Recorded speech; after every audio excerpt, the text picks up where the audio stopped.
वो अलग चीज़ है, नागरिक की बात नहीं कर रहा हूँ। हिंदू होने के लिए मनुस्मृति का मानना जरूरी है, ये मैं पूछ रहा हूँ। कोई नहीं। जब यहीं मनुस्मृति जलाई जाती है और किसने कौन जलाते हैं? जो भारतीय संविधान को लिखे हैं। तो जब मनुस्मृति जलाई जाती है तो हमारे चारों शंकराचार्य कहाँ रहते हैं? उनको इस पर बोलना चाहिए।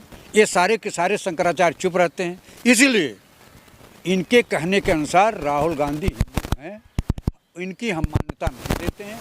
राहुल गांधी के अंदर हिंदुत्व है, हाँ, सॉफ्ट हिंदुत्व है, वो जैसे कट्टरपंथी नहीं है। तो शंकराचार्य की क्या मंशा रही होगी कि राहुल गांधी को हिंदू धर्म से अलग कर देना? बीजेपी भी इसके पीछे लगी रहती है हमेशा। आपको बताऊं, बीजेपी तो पूरे चारों शंकराचार्य को कोई मान्यता नहीं देती है। वहाँ के ब्राह्मण क्यों चुप रहते हैं? जो ब्राह्मण लीडर हैं भारतीय जनता पार्टी में, वो तो एकदम चुप रहते हैं। जो इनकी पार्टी कहती है उसको मान्यता देते हैं, जबकि चारों शंकराचार्यों को मान्यता भारतीय जनता पार्टी के राजपूत नेताओं को, ब्राह्मण नेताओं को, हिंदू नेताओं को देना चाहिए। लेकिन राम मंदिर का शिलान्यास और उद्घाटन हुआ तो इन सारे के सारे हिंदू नेताओं ने, जो भारतीय जनता पार्टी के मेंबरान हैं, किसी ने भी नहीं बोला, किसी ने भी शंकराचार्य का समर्थन नहीं किया। तो शंकराचार्य अगर राहुल गांधी पर कोई टिप्पणी करते हैं तो उसको हम मानते नहीं। राहुल गांधी हिंदू है या मुसलमान है? हिंदू हैं। क्या सबूत है? कोई सबूत तो होगा। तो मुसलमान किस आधार पर आप कहोगे? उनके दादा मुसलमान, इस्लाम को मानता है, पैगंबर प्रॉफिट को फॉलो करता है। हम सभी धर्मों को मानते हैं।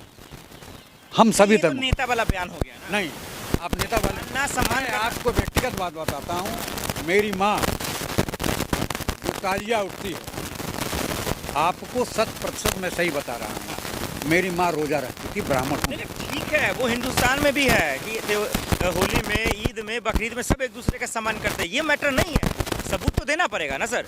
अल्लाह के ऊपर थोड़ी बोल देंगे। नहीं, किस चीज़ का सबूत?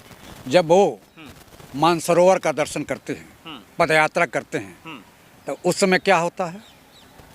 वो हिंदू हैं कि नहीं है? जब मानसरोवर जो पैदल यात्रा का चीन के अंदर है, उसमें वहाँ जाकर के दर्शन करते हैं, हिंदू हैं। बाबा विश्वनाथ का दर्शन करते हैं, वो हिंदू हैं। वो हिंदू ही दर्शन करता है। वो भगवान भोलेनाथ को मानते हैं, शंकर जी को मानते हैं। शंकर जी को मानने वाला निश्चित रूप से हिंदू होगा। आप चाहे मानो चाहे न मानो, हमें शंकराचार्य के प्रमाण पत्र की आवश्यकता नहीं है। भाई सदन के अंदर, पार्लियामेंट के अंदर अनुराग ठाकुर पूछते हैं जाति राहुल गांधी का बता नहीं पाते हैं। अब आप बताइए।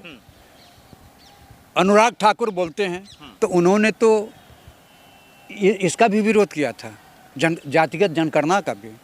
उन्होंने राहुल गांधी से पूछा कि जिनके जात का पता नहीं है वो जातीय जनगणना कर रहे हैं। तो ठीक है, लेकिन जो जाति न बताए, धर्म गुरुओं से हटा दे उन्हें, शंकराचार्य साहब, तो डाउट तो होगा ना। एक बात बताइए, मेरा भी सवाल है कि इन्होंने राम मंदिर पर क्यों नहीं बोला? नहीं, मैं पूछ लूंगा, जब वाजिब सवाल है आपका। मनुस्मृति जलाई गई तो इन्होंने क्यों नहीं कोई सवाल किया? बिल्कुल सही बात है। तो जनता पार्टी, भारतीय जनता पार्टी में जो हिंदू के नेता हैं, जो ब्राह्मण नेता हैं, जो चंदन लगा करके हिंदुत्व की भाषा बोलते हैं, कट्टर हिंदुत्व की भाषा बोलते हैं, उन्होंने सवाल क्यों नहीं उठाया? और इतना नहीं, हमारे गोरखपुर का जिसने तुलसीकृत रामचरितमानस को चलाया, वो भारतीय जनता पार्टी का मेंबर ऑफ पार्लियामेंट हुआ। वाजिब सवाल। आखिर में ये बता दीजिए, राहुल गांधी को धर्म से अलग करने का शंकराचार्य का क्या मकसद रहा होगा? इसका मतलब यह है, आपको बता रहा हूँ, अपने को बचाने के लिए, क्योंकि उनको ऊपर कांग्रेसी होने का लेबल लगता है।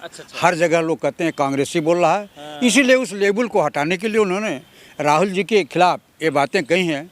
लेकिन पूरा कांग्रेस, हम लोग ब्राह्मण हैं, जो भी ब्राह्मण लीडर है वो राहुल गांधी को पंडित राहुल गांधी के नाम से संबोधित करता है। क्यों? इसलिए कि इनके नाना ब्राह्मण थे, और जो भी गोत्र होता है वो माँ के गोत्र से होता है और नाना के गोत्र से होता है। चूँकि ये पारसी, इनके दादा पारसी थे, मुस्लिम नहीं थे। चूँकि भारतीय जनता पार्टी का ज्ञान बहुत अधूरा है, वो तत्काल कर देते मुस्लिम है। मुस्लिम होना कोई गुनाह नहीं है। मुस्लिम होना आज इस देश की जो सेना लड़ रही है, आज हिंदू और मुसलमान और सिख ईसाई, उत्तर से दक्षिण और पूरब से पश्चिम, सारे लोगों ने यह कह दिया कि पाकिस्तान के खिलाफ है। नहीं, सब है, पूरा हिंदुस्तान इसके खिलाफ है, इसमें कोई शक नहीं। अब आप बताइए कहाँ हिंदू और मुसलमान रह गया? यह तो नफरत की दीवार भारतीय जनता पार्टी और धर्म के आड़ में जो लोग उठाते हैं, वो नफरत की दीवार देश में खड़ा करना चाहते हैं। राहुल गांधी हिंदू हैं, ब्राह्मण हैं, इसमें उनको किसी के भी प्रमाण पत्र की आवश्यकता नहीं है। बहुत शुक्रिया।